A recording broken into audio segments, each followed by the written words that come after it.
ইসলামে বলা হয়েছে মোষ ছোট, দাড়ি বড়, বগলের চুল, লাভির নিচে চুল 40 দিন আগে পরিষ্কার করে নাও, কেটে নাও। এটা ইসলামের সৌন্দর্যতা, পরিষ্কার পরিচ্ছন্নতা। আপনি রাস্তায় যান, আমাদের দেশের মেয়েরা ফুচকা খেতে খুব ভালোবাসে, তাই না? ফুচকা খায়, বুঝলেন? আলু সানছে, কি বুঝলেন? আলু গেঞ্জি পরে আলু সানছে ফুচকার দোকানে, কি বুঝলেন? আলুগুলো সানছে আর বগলের চুলগুলো মরচা পড়ে গেছে। আমি চিন্তা করি, আল্লাহ, শোরুমের যদি এই হাল হয় তাহলে আন্ডার গোডাউনের অবস্থা কি? তাদের হাতে ফুচকা খায় আমার মায়েরা। শোনে, তার হাতে পানিটাও খাওয়া হারাম, যেহেতু তার শরীরে হারাম জিনিস পালিত হচ্ছে। শরীরের বগরের চুল 40 দিন পেরিয়ে গেলে যদি কেউ না কাটে হারাম, তার নামাজ সহি হবে না, তার নামাজ দুরুস্ত হবে না। আমার ভাই, ওই জন্য ইসলাম বলেছে মোষ ছোট, দাড়ি বড়, বগলের চুল, লাভির নিচে চুল, নারী হোক কিংবা পুরুষ হোক, 40 দিন আগে তোমরা পরিষ্কার পরিচ্ছন্ন করে নাও, তোমাদের ইবাদত মজবুত হবে। ইসলামে আমার নবীজি সাল্লাল্লাহু আলাইহি সাল্লাম পরিষ্কার পরিচ্ছন্নতা ইমানের একটা অঙ্গ বলা হয়েছে হাদিসে। ইমানের একটা অঙ্গ হচ্ছে আপনার জামাটা ছিঁড়া হবে কিন্তু জামাটা যেন সুন্দর হয়, জামাটা যেন পরিষ্কার হয়। আপনার জামায় 5টা সেলাই থাকবে, এই দিকে সেলাই থাকবে, বুকে সেলাই থাকবে, কিন্তু জামাটা যেন পরিষ্কার হয়। ইসলাম পরিষ্কার পরিচ্ছন্নতাকে প্রশ্রয় দিয়েছে, অপরিষ্কারকে নয়। আপনার বাড়িতে জায়গা নেই, বিছানায় শোন, আপনি মাটিতে শোন, কিন্তু বাড়ি পরিষ্কার হতে হবে। বড় কষ্ট লাগে, চাদর থেকে চিমটি চিমটি গন্ধ আসছে, বালিশ থেকে গন্ধ আসছে, জামা থেকে গন্ধ আসছে। উলামারা ছাড়া আপনাদের মধ্যে বলুন তো, হাত তুলে কে কে জান্নাতে নামাজ পড়বেন? হাত তুলেন, তাড়াতাড়ি হাত তুলেন। এতগুলো লোক সারা দুনিয়াতে নামাজ পড়ে না, জান্নাতে নামাজ পড়বে। বুঝতে পেরেছেন? জান্নাতে মসজিদই থাকবে না, নামাজ পড়বেন কোথায়? জোরে বলুন সুবহানাল্লাহ। আল্লাহর কসম করে বলছে আমার ভাই, দুনিয়াটা হচ্ছে আল্লাহর রাজা বান্দাগির জায়গা, জান্নাত হবে ইল্লা কিলান সালামান সালামা, সেখানে শান্তি আর শান্তি, সালাম আর সালাম। খালি আল্লাহর শুকর আদায় করবেন। আল্লাহ পাক পবিত্র জায়গা তৈরি করেছেন, জান্নাত নাপাক জায়গা নয়। হযরত আদম আলাইহিস সালাতু ওয়াস সালামকে আল্লাহ সৃষ্টি করার পরে রেখেছেন কোথায়? জান্নাতে। আমাদের দেশের অনেক, আমি সেদিনে দেখলাম ফেসবুকে একটা ছেলে হিন্দু ভাই বক্তব্য দিচ্ছিল যে এই ইসলাম তো 1400 বছর আগে মুসলমানরা এসেছে, ইসলাম ধর্ম মুসলমান 1400 বছর আগে, আর সনাতন ধর্ম 5000 বছর আগেকার। তাকে বলে দিবেন, সেই হিন্দু ভাইকে বলবেন, আপনার প্রতিবেশীকে বলবেন, পৃথিবীতে আল্লাহ জিনাকে প্রথম পাঠিয়েছেন, পৃথিবীর প্রথম মানব তিনি হচ্ছেন হযরত আদম আলাইহিস সালাতু ওয়াস সালাম, তিনি মুসলমান ছিলেন। জোরে বলুন সুবহানাল্লাহ। আল্লাহ এই দুনিয়াটাকে মুসলমান দিয়ে শুরু করেছেন, আর মুসলমান দিয়ে এই পৃথিবীটাকে আল্লাহ শেষ করবেন। শেষ করবেন মুসলমান দিয়ে, আর শুরু করেছিলেন মুসলমান দিয়ে। আমার ভাই, আদম আলাইহিস সালামকে আল্লাহ জান্নাতে রেখেছিলেন। আল্লাহ বললেন, হে আমার আদম, তুমি সব ফলটা খাবে, খালি এই একটা গাছের ধারে পাশে যেও না। শয়তান ধোঁকা দিয়েছে, ভুল বশত খেয়ে নিয়েছেন।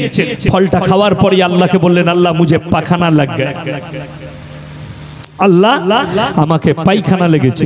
আল্লাহ বললে, আমার জান্নাত তো আমি নাপাক করতে দেবো না, চলো বেরিয়ে যাও জান্নাত থেকে, দুনিয়াটা নোংরা করো। আল্লাহ নামিয়ে দিলেন জান্নাত থেকে। কেন? আমার ভাইয়েরা, জান্নাতে যখন আপনি যাবেন গলা পর্যন্ত খানা খাবেন, আল্লাহর কসম করে বলছি আলহামদুলিল্লাহ বলবেন, সঙ্গে সঙ্গে হজম হয়ে যাবে। আবার গলা পর্যন্ত খাবেন, আবার খাবেন, আবার খাবেন। যদি বলেন হুজুর পায়খানা কি হবে? আল্লাহ জান্নাতে পায়খানার প্রয়োজন হবে না, অটোমেটিক গায়েব করে দেবেন। শুধু তাই নয়, জান্নাতে লিটার লিটার পানি পান করবেন, প্রস্রাবের প্রয়োজন হবে না, আমার আল্লাহ অটোমেটিক গায়েব করবেন। শুধু তাই নয়, সেখানে 70টা হুরি বিবি দিবেন, তাদের সঙ্গে যদি এক লাগারে 70 বার মিলামিশা করো, তারপরও তোমার শরীরে দুর্বলতা আসবে না। যদি বলেন কেন? সেখানে আপনি মিলামিশা করবেন কিন্তু বীর্যপাত হবে না। আল্লাহ বীর্যপাত থেকে পাক রাখবেন, সেখানে আপনাকে পায়খানা থেকে পাক রাখা থাকা হবে, প্রস্রাব থেকে পাক, প্রত্যেকটা জিনিস থেকে আল্লাহ মানুষকে পাক করবেন। আর আল্লাহর কসম সেই জায়গাটা হচ্ছে আবাদান আবাদা, চিরকালের জন্য। আর এই দুনিয়াটা হচ্ছে কিছুক্ষণের জন্য। সবাই নিয়ত করুন, আজ থেকে আমরা সবাই পরকালের চিন্তা লুব ইনশাআল্লাহ। পরকালটা কি করে আমার সুন্দর হয়, আমি কি করে আমার পরবর্তী জীবনটা ইসলামের শরীয়ত মোতাবেক চলি। আমার ভাই, আমি স্কুলে যেতে মানা করব না আপনার মেয়েকে, আপনার ছেলেকে, কিন্তু কষ্ট লাগে কোথায় জানেন? আজকে আমাদের মুসলমান ছেলেরা আমাদের কথা শুনতে চাই না। আপনার ছেলে স্কুল থেকে এলে তাকে সঙ্গে সঙ্গে কি অর্ডার দিবেন? এই মসজিদে যাও, নামাজটা আদায় করো, মসজিদে যাও, নামাজটা আদায় করো। আমরা দিতে পারি এই অর্ডার? দিতে পারি না। মসজিদে গিয়ে নামাজটা আদায় করো, এই কথা আমরা মোটেই বলতে পারি না। কেন বলতে পারেন না? অবশ্যই বলবেন, জোরে বলুন ইনশাআল্লাহ। হুকুম দেন ছেলেকে নামাজ আদায় করতে হবে, যাও কাজা নামাজগুলো আদায় করো। কথা আছে একটা গুদা বাংলায়, সঙ্গ দোষে লোহা ভাসে, ভাসে না ভাসে না? সঙ্গ দোষে লোহা ভাসে। আজকে মুসলমান গাঁজা খায়, মদ খায়, লটারির টিকিট কাটে, কাটে না? কাটে না? আপনাদের দেশে এগুলো নাই মনে হয়? আছে, আছে, মাশাআল্লাহ, খুব ভালো, আরো বেশি করে খাবেন, খাবেন তো। সুদ খায়, লটারি কাটে, ফাঁস কাতারে নামাজ পড়ে। আমাদের দেশে তো সুদখোররা ফাঁস কাতারে নামাজ পড়তে দাঁড়ায়। এখন এগুলো কিয়ামতের আলামত। আপনি এই জায়গাগুলো থেকে সরে আসুন, আপনার সন্তানকে সরিয়ে নিয়ে আসুন। আল্লাহর কসম, এই উলামাগুলো পাগল নয়। এই মানুষটা হজ করতে গিয়েছিল, পাগল পাগল হবে মনে হয় নাকি? এমনি হজ করতে চলে গেল। আমাদের মাথা খারাপ হয়ে গেছে, আমরা পাঞ্জাবি পরে ঘুরছি। আমাদেরকে দেখলে অনেকজন বলে, আরে হুজুররা পাঞ্জাবি, টুপি, দাড়ি এইসব পরে ঘুরছে। আর আমাদের এখন ইয়ংস্টার নামাজি বেরিয়েছে, গাধা বেরিয়েছে না? বেরোয় না? জিন্সের প্যান্ট পরছে, নামাজ পড়ছে। আল্লাহু আকবার। সে নামাজে দাঁড়িয়েছে জুম্মার দিনে, সিজদায় গেছে, পেছনে যে ছিল সে পুরো আলী বাবার গুফা দেখতে পাচ্ছে, এমন প্যান্ট পড়েছে। আর আপনি বলছেন আমি জান্নাতে যাব, আমার দারুণ নামাজ। তোর পেছনে যে ছিল তার নামাজটাই বরবাদ হয়েছে। কোম্পানি তো এরকমই প্যান বার করেছে। আমি একবার বোম্বে যাচ্ছিলাম, এয়ারপোর্টে দাঁড়িয়ে আছি বোর্ডিং পাসের জন্য লাইনে, দেখছি আমার সামনে একটা যুবক ছেলে আছে, সে এমন প্যান্ট পরেছে না, মনে হচ্ছে খুলে পড়ে যাবে। আমি মনে মনে করলাম, আল্লাহ যদি এখনই আমার সামনে খুলে যায় তা আমার গুনাহ হয়ে যাবে, পুরো আন্ডারগ্রাউন্ড দেখতে পাবো। তার থেকে ভালো থাকে আমি বললাম, ভাই প্যান্টটা একটু তুলে পর, পেছন দিকে খুলে যাবে মনে হচ্ছে। বলছে না, এটা এরকমই ডিজাইন। এমন শালা এই ডিজাইনেরও প্যান্ট বেরিয়ে গেছে, বিরাট বিপদ, মৌলবীরা খেপে যাবে। কি বুঝলেন? কিছু পরেজগার বেরিয়েছে নতুন, কি বুঝলেন? তারা আবার মসজিদে কি বললেন, বলে নবীজির সুন্নত টাকনুর ওপরে জামা পরতে হবে, লুঙ্গি পরতে হবে, পায়জামা দিয়ে এরকম করে লুঙ্গি পরছে এইখানে, ঠিক এইখানটায়, এইখান পর্যন্ত লুঙ্গি। ওটা দেখলে লোকে পাগল বলবে, ওটা নবীজির সুন্নত না। নবীজির সুন্নত টাকনু থেকে 3 থেকে 4 আঙ্গুল ওপরে লুঙ্গি কিংবা যে কোনো জামা থাকবে। আর যদি এক বিদ্যা ওপরে তুলে দাও, কি বুঝলেন, ওটা তো পাগল। নবীজির আরে অমুসলিম ভাইরা দেখলে কি বলবে, এদের নবীজি এরকম লুঙ্গি পরতো এতটা উপরে, এটা তো পাগলের মতো। ওই জন্য আমার ভাই ইসলাম সৌন্দর্যতা দিয়েছে, পরিষ্কার পরিচ্ছন্নতা দিয়েছে। মায়েদিকেও বলছে পরিষ্কার পরিচ্ছন্নতা নিয়ে এসো, সৌন্দর্যতা নিয়ে এসো ইসলামের মধ্যে, তোমার নামাজের মধ্যে, সবকিছুর মধ্যে। আমাদের দেশের লোক তো নামাজই বুঝে না। নামাজ পড়ি আমরা, কিন্তু পাইকারি নামাজ পড়ি। পাইকারি নামাজ জানে? মসজিদে নামাজ দাঁড়াইছে, মসজিদের পাশে দোকান, দাঁড়া মাল দিচ্ছে, বলে জামাত দেখি, না না এখনো টাইম আছে, একটু পরে পড়বো। দিয়ে মসজিদের বাইরে পাশেই দোকান আছে, দোকানে মাল দিচ্ছে। 2টো খদ্দের ছেড়ে দিই, তারপরে 2টো খদ্দের ছাড়তে ছাড়তে নামাজ শুরু হয়ে গেছে। তাড়াতাড়ি শাটারটা নামিয়ে ছুটে গিয়ে উজু করে আল্লাহু আকবার দিয়ে, আর মনে পড়ছে না ক্যাশ বাস্কতে চাবি লাগাইছি না লাগাই। নামাজটা কত সুন্দর হবে বলুন। আমাদের দেশের মায়েরা কি বুঝলেন, নিয়ত বেঁধেছে। আমি তখন মাদ্রাসায় পড়াশোনা করি, গুজরাট থেকে বাড়ি এসেছি। তো আমাদের ইমাম সাহেব বললে নামাজটা একটু পড়িয়ে দিবে, আমি বাড়ি যাচ্ছি। আমি বললাম ঠিক আছে, আপনি বাড়ি যান, আমি পড়িয়ে দেবো। আসরের নামাজ আজান হয়েছে, যাচ্ছি। তো পুকুরের পাড় দিয়ে যাচ্ছি, রাস্তা আছে।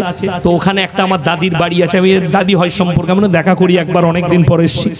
ঢুকলাম, দাদি তখন নামাজের নিয়ত বেঁধেছে। বৌমারা ঝাঁটা খুঁজে বেড়াচ্ছে, আঙুল বাড়ি দেখিয়ে দিলে মাল ওই দিকে আছে। আল্লাহ, ই কি নামাজ গো? আমি বললাম দাদি এটা কিরকম নামাজ হলো? বলে তোরা দুদিনকার মলবি, তোরা কি জানিস? আমরা 12 মাস পড়ে আসছি। আমরা যা কবরে বুঝতে পারবি।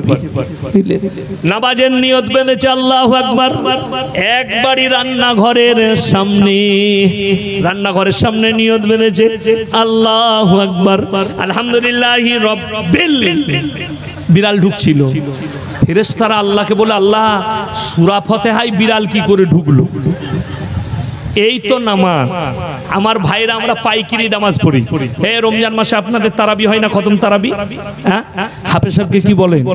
যদি হাফেজ সাহেব একটু আসতে পড়ে, আলহামদুলিল্লাহি রাব্বিল আলামিন আর রহমানির রহিম মালিক, যদি 2 ঘন্টা লেগে যায়, বলে কিরকম হাফেজ আনলিবে? একদম স্পিড নাই যে। ঠিক বলছি না ভুল বলছি? হাই স্পিড হাফেজ চাই, যেন ফেরেশতারাও খুঁজে না পায় মাল পড়ছে কোথায়। আল্লাহু আকবার, মালিক বলে ফুটিয়ে দিলে ভাই দারুণ হাফেজ। কিন্তু কিছুই বুঝতে পারে না। যারা 5 ওয়াক্তের নামাজি আছে, যারা রমজানের 20 রাকাত তারাবি পড়েন, তাদেরকে বলছি বুকে হাত দিয়ে বলবেন, যখন আপনি নামাজ পড়েন, ইমাম সাহেব হাফেজ সাহেব যখন রুকু করে, সুবহান রাব্বিয়াল আযীম, সুবহান রাব্বিয়াল আযীম, সুবহান রাব্বিয়াল আযীম, সামি আল্লাহু লিমান হামিদা, অনেক মুক্তাদির তখন একবারও হয় না। ঠিক বলছি না ভুল বলছি? নিজেদের হৃদয়কে জিজ্ঞেস করুন। আমার আল্লাহর নবী, বিশ্ব নবী বলেছেন, ফাইন্নাহু ইয়ারাক। যে ভাইয়েরা, যে মায়েরা বলেন আমরা নামাজে দাঁড়াই কিন্তু নামাজে মনোযোগ থাকে না, আমার নবী বিশ্ব নবী বললেন, ফাইন্নাহু ইয়ারাক। তোমরা যখন নামাজে দাঁড়াবে মনে মনে ভাববে আমি আল্লাহকে দেখতে পাই বা না পাই, আমার আল্লাহ আমাকে অবশ্যই দেখছেন। সবাই মনে মনে ভাববো, জোরে বলুন ইনশাআল্লাহ। আমার আল্লাহকে আমি দেখতে পাই বা না পাই, আমার আল্লাহ আমাকে অবশ্যই দেখছেন। ওই জন্য কোরআনে আছে, পৃথিবীর সব হাজত ছেড়ে তোমরা নামাজে দাঁড়াও। আমার ভাই, কোন মৌলবি, কোন হুজুর আজ পর্যন্ত আমরা বক্তব্য দিইনি যে মসজিদে 24 ঘন্টা ঢুকে থাকতে হবে। কেউ যদি বলে আমি মসজিদে আল্লাহ আল্লাহ করি, আল্লাহ আমার সংসার চালায়, কাগজ থাকে তা নোট করুন, সেই লোকটা চোর, সেই লোকটা ডাকাত, সেই লোকটা প্রতারক। আপনাকে ধোঁকা দিচ্ছে গ্রামের মানুষকে, যে বলে আমি মসজিদে আল্লাহ আল্লাহ করি, আল্লাহ আমার সংসার চালায়। মুমিন ওই লোকটা, আমি ফজরের পরে সিমলা পালে সবজি বেচতে যাই, 10টা পর্যন্ত সবজি বেচি, বাড়ি আসি, 5 ওয়াক্তের নামাজ পড়ি, জানবেন ওই লোকটাই হচ্ছে মুমিন। কেন? আমার আল্লাহ রাব্বুল আলামিন, আমার ভাইয়েরা, আমার মায়েরা ভালো করে শুনবেন, আমার আল্লাহ রাব্বুল আলামিন কতক্ষণ বলেছেন মসজিদে থাকতে। কোরআনে আল্লাহ নকল করলেন, ইয়া আইয়ুহাল্লাযীনা আমানু ইযা নুদিয়া লিস-সালাতি মিন ইয়াউমিল জুমআহ ফাসাউ ইলা যিকরিল্লাহি ওয়া যারুল বাই যালিকুম খায়রুল লাকুম ইন কুনতুম তা'লামুন। হে আমার বিশ্ব নবী বলো, যখন তোমাদিকে জুম্মার জন্য ডাক দেওয়া হয় তখন বেচা কিনা বন্ধ করে দাও। যখন আজান হবে তখনই আপনাকে দোকান বন্ধ করতে হবে। জামাতের টাইম নয়, আজান হওয়া মাত্র বেচা কিনা বন্ধ করে দাও। আমার আল্লাহ বললেন, যখনই তোমাদিকে ডাক পড়ে যাবে, হে ঈমানদাররা, যখন ডাক দেওয়া হয় নামাজের জন্য, তোমরা বেচা কিনা বন্ধ করে দিয়ে চলে এসো আমার ঘরে, আর আমার ইবাদতে তোমরা লিপ্ত হয়ে যাও। এরপর আল্লাহ বললেন, হে আমার বিশ্বনবী বলো, যখন নামাজ শেষ হয়ে যাবে, ফাইদা কুদিয়াতিস সালাতু ফান্তাশিরু ফিল আরদি ওয়াবতাগু মিন ফাদলিল্লাহ ওয়াজকুরুল্লাহা কাসীরান লাআল্লাকুম তুফলিহুন। হে আমার নবী বলো, যখন নামাজ শেষ হয়ে যাবে, আবার তোমরা দুনিয়াতে হালাল রুজি সন্ধানে ছড়িয়ে পড়ো। জোরে বলুন সুবহানাল্লাহ। 24 ঘন্টা নয়, যখন আজান হয়ে গেল তখন ঢুকে পড়ো, নামাজ শেষ হলো আবার হালাল রুজির সন্ধানে তোমরা পৃথিবীতে ছড়িয়ে পড়ো। আমার ভাই, যদি কেউ হাজতকে সাথে করে নিয়ে নামাজ পড়তে যান কি বিপদ হবে শুনেলেন? জুম্মার দিনে মসজিদে জুম্মা পড়তে যাবে, স্ত্রী বলল, বিবি বলল, ওগো খাবার হয়ে গেছে একটু খেয়ে নাও তারপরে যাবে। আপনি বললেন দূর এখন নয়, জুম্মা পড়ে এসে খাবো। মসজিদে জুম্মা পড়তে গেলে ইমাম সাহেব বায়ান লম্বা করে দিয়েছে, খুতবাও লম্বা হয়েছে, দ্বিতীয় রাকাতে দাঁড়িয়ে মনে মনে ভাবছে শালা খেয়ে এলি ভালো তো বে, ভোগ লেগে গেল। কি বুঝলেন নামাজটা কেমন হবে? জিজ্ঞেস করুন উলামাদিকে। নামাজ কমজোর হয়ে গেল, তোমার নামাজ দুর্বল হয়ে গেল, ইবাদত থেকে মন সরে গেল, ওই জন্য সরে যায়। তোমার যদি ভোগ লেগে থাকে অল্প খেয়ে নাও, দিয়ে নামাজ পড়তে যাও, জুম্মার নামাজ পড়তে হাজত সেরে নিয়ে। আসরের নামাজের সময় মসজিদে ঢুকেছেন, আপনি ভাবলেন একটু পায়খানা লেগেছে এখন করবো না, আগে নামাজটা পড়েই নি, জামাত ছেড়ে যাবে, রাকাত ছেড়ে যাবে, আগে জামাতটা ধরে নি, নামাজ শেষ করে তারপরে পড়বো। যেমনি তৃতীয় রাকাতে ইমাম সাহেব দাঁড়াইছে তখন খালি এরকম হচ্ছে, শালা করে নিলি ভালো হতো, চাপ লেগে গেছে। নামাজটা কেমন হবে বলুন? নামাজ কমজোর। ওই জন্য হাজত ছেড়ে নিতে হবে। আপনার একটা রাকাত ছাড়া যাবে, কিন্তু আপনি যখন নামাজে দাঁড়াবেন ফাইন্নাহু ইয়ারা, মনে মনে ভাববেন আমি আল্লাহকে দেখতে পাই বা না পাই, আমার আল্লাহ আমাকে অবশ্যই দেখছেন। নামাজ ধীর স্থির ভাবে পড়বেন। আমার ভাইরা আরো একটু আগে চলুন। পৃথিবীতে কিয়ামতের একটা বড় আলামত আমার নবীজি বলেছেন, কিয়ামতের আলামত তখন বুঝতে পারবে পৃথিবীতে আমার উম্মত উম্মতিরা, আমার উম্মত 73টা দলে বিভক্ত হবে। কটা বললাম বাবা? 73টা দলে বিভক্ত হয়ে পড়বে আমার উম্মত উম্মতিরা। 73টা দল হবে। আল্লাহ তাআলা এই 73টা দলকে ওয়া কুনতুম আজওয়াজান সালাস, 3 দলে বিভক্ত করবে। তার মধ্যে আমার ভাই একটা বাংলাদেশে নতুন দল বেরিয়েছে, তার নাম হচ্ছে হিজবুত তৌহিদ। হিজবুত তৌহিদ দলটার নাম। তারা বলতে চাইছে এই মৌলবীরা দাড়ি রেখেছে ওই জন্য আমরা দাড়ি রাখি না, দাড়ি শয়তানের ছিল ওই জন্য আমরা দাড়ি রাখি না। জোরে বলুন নাউজুবিল্লাহ। আমার নবীজি সুন্নত। তারা বলছে ছেলে মেয়ে এক কাছে একসাথে কি করতে পারবে? বসতে পারবে, একসাথে নামাজ পড়তে পারবে, এক মজমায় বসতে পারবে, ওতে পরপুরুষ কিছু নাই। তারা দলিল দিয়েছে কোরআনে, ওয়াল মুমিনুনা ওয়াল মুমিনাত বা'দুহুম আউলিয়াউ বা'দ। তাদের মধ্যে আমি ফেসবুকে কয়েকদিন থেকে দেখছি বাংলাদেশে একটা কালো চশমা লাগিয়েছে, এরম করে বসে আছে, দেখে তো শালাকে কানা দাজ্জাল মনে হচ্ছে। সে কোরআনের কথা বলছে, ওয়াল মুমিনুনা ওয়াল মুমিনাতি বা'দুহুম আউলিয়াউ বা'দ। এই কোরআনের তাফসীর করছে সে যে আল্লাহ কোরআনে বলেছেন যে মুমিন মুমিনা, এক নারী, মুমিন নারী আর মুমিন পুরুষ একে অপরের বন্ধু। এটা দিয়েছে সে, কিন্তু ব্যাখ্যা বিশ্লেষণ পড়েনি, শুধু কোরআনের মানে পড়ে তাফসীর করছে। পৃথিবীর মানুষকে বুঝাচ্ছে হিজবুত তৌহিদ সহি পথে আছে, তার নাম হচ্ছে হোসেন কোরআনী নাম দিয়েছে।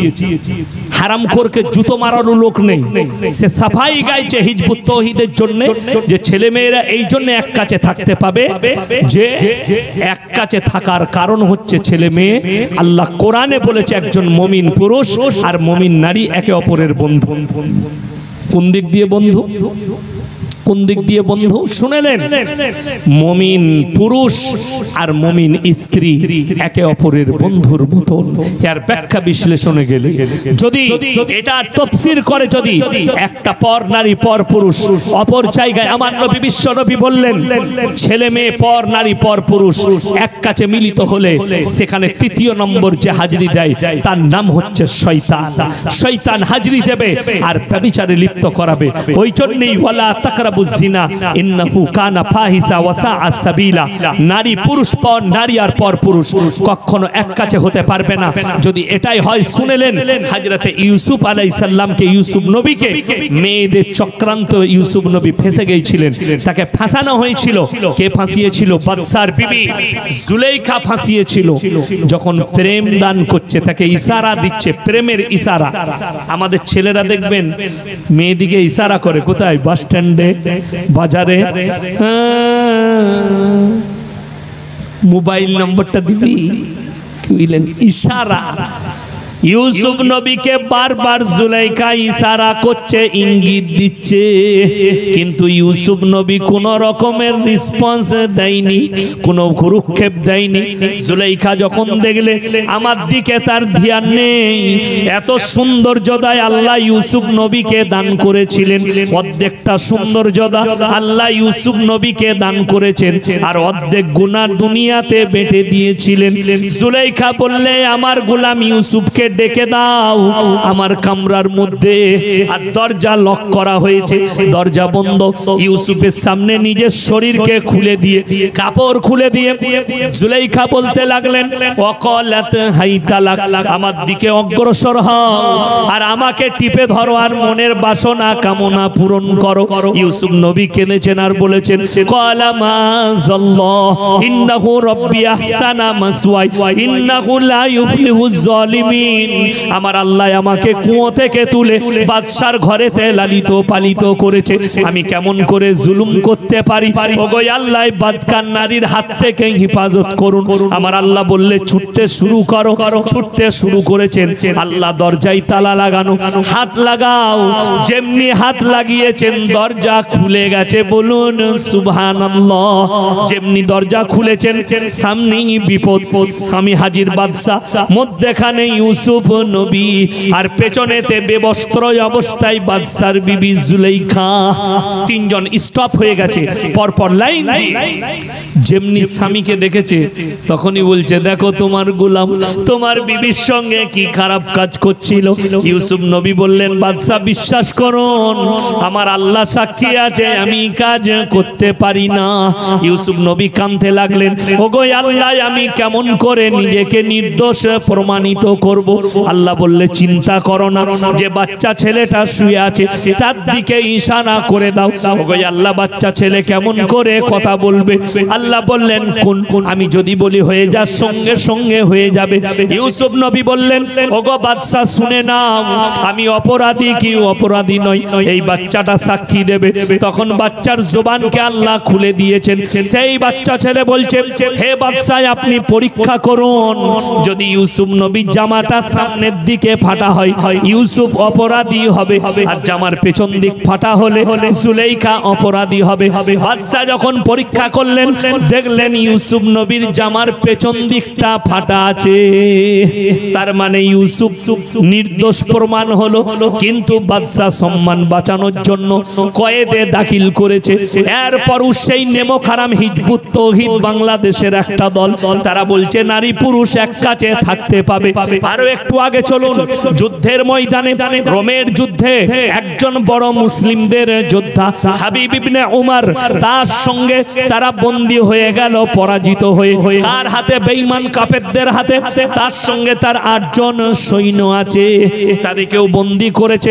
তাদের 8 জনকে শহীদ করে দেওয়া হলো। আর হাবিব ইবনে উমরকে রোমের বাদশা বললে, আমার কাছে বিক্রি করো। বললে, কেন? যদি তোমরা শহীদ করে দাও জান্নাত পেয়ে যাবে। এই হাবিব ইবনে উমরকে আমার কাছে বিক্রি করো, আমি আর ঈমানকে নষ্ট করে তারপরে আমি একে কতল করব। এই ঘটনাটা আবার যুবক যুবতীরা যাদের উঠতি যৌবন, যাদের যৌবন টকবক করছে, তারা ভালো করে আমার যুবক আর যুবতীরা শুনবেন। সঙ্গে সঙ্গে হাবিব ইবনে উমরকে কয়েদ করে নিয়ে গিয়ে রাজা সেই তার সঙ্গে সঙ্গে আলিশান বাংলো, একটা সুন্দর কামরার মধ্যে হাবিব ইবনে উমরকে বন্দী করলেন। তারপরে সব থেকে প্রথমে তার কাছে পাঠানো হলো একটা প্লেটে মদ আর শুয়োরের মাংস। হাবিব ইবনে উমর আল্লাহর কাছে কাঁদতে লাগলেন, আল্লাহ, আমাকে উপোস রেখে মৃত্যু দাও, কিন্তু আমার শরীরের মধ্যে তুমি হারাম প্রবেশ করতে দিও না। জোরে বলুন সুবহানাল্লাহ। হাবিব ইবনে উমর কাঁদছেন আল্লাহর কাছে। যখন বাদশা দেখলো এ সারা রাতেও মদেতে স্পর্শ করেনি, মাংসতে স্পর্শ করেনি, আর ঈমান এতটাই মজবুত, তাহলে আর ঈমানকে ভাঙতে গেলে আরো একটা কাজ করতে হবে। বলে কি কাজ? শোনো। এরপরে সেই রোমের বাদশা তার সুন্দরী বিটিকে বললেন, হে আমার সুন্দরী মেয়ে, শুনে নাও, তুমি হাবিব ইবনে উমরের কামরায় চলে যাও আর নিজের শরীরকে খুলে ন্যাংটো হয়ে বেবস্ত্র হয়ে তাকে প্রেমের দান করো, তাকে প্রেম দাও আর তাকে ব্যভিচারের জন্য তোমার দিকে অগ্রসর করো। হাবিব ইবনে উমর যখন দেখলেন তার মেয়ে আমার কাছে উলঙ্গ অবস্থায় আসছে ব্যভিচারের জন্য, আমার ঈমানকে নষ্ট করার জন্য, হাবিব ইবনে উমর চোখ বন্ধ করে সিজদায় পড়লেন আর আল্লাহর কাছে কেঁদে বললেন, ওগো আল্লাহ, তুমি আমাকে মৃত্যু দাও কিন্তু তুমি আমার চোখকে খুলো না। এই নোংরা মেয়ের শরীর যেন আমার চোখের মধ্যে স্পর্শ না হয়। রিওয়ায়েতে আছে একদিন দুদিন নয়, হাবিব ইবনে উমর 3 দিন 3 রাত চোখ বন্ধ করে সেই কামরায় বসেছিলেন। সেই রোমের বাদশার মেয়ে বলছে, হাবিব ইবনে উমর, তুমি কেমন পুরুষ, কেমন মরদ তুমি। গোটা পৃথিবীর যত রাজা বাদশারা আছে তাদের ছেলেরা আছে, তাদের ছেলেরাই আমাকে বিবাহের জন্য মারিয়া, আমাকে পাবার জন্য পাগল, আর আমি সেই রোমের বাদশার মেয়ে তোমার সামনে শরীর খুলে দিয়েছি, তুমি 3 দিন 3 রাতে একবারও আমার দিকে তাকালে না। কোন শক্তি তোমাকে রুখে দিয়েছে? কোন শক্তিতে তোমার চোখকে বন্ধ রেখেছে? সে বললে, আল্লাহর কসম যে আল্লাহ আমার জন্য জান্নাতে তোমার থেকেও সুন্দর বিবি রেখেছে। শোনো কেমন বিবি, তারা যদি সূর্যের ওপরে আঙ্গুল রেখে দেয় সূর্যের আলোটা ফিকে হয়ে যাবে, তারা যদি সমুদ্রে থুতু ফেলে দেয় সমুদ্রের পানিটা সঙ্গে সঙ্গে মিষ্টি হয়ে যাবে, সেরকম হুর বিবি আমার জন্য প্রস্তুত আছে।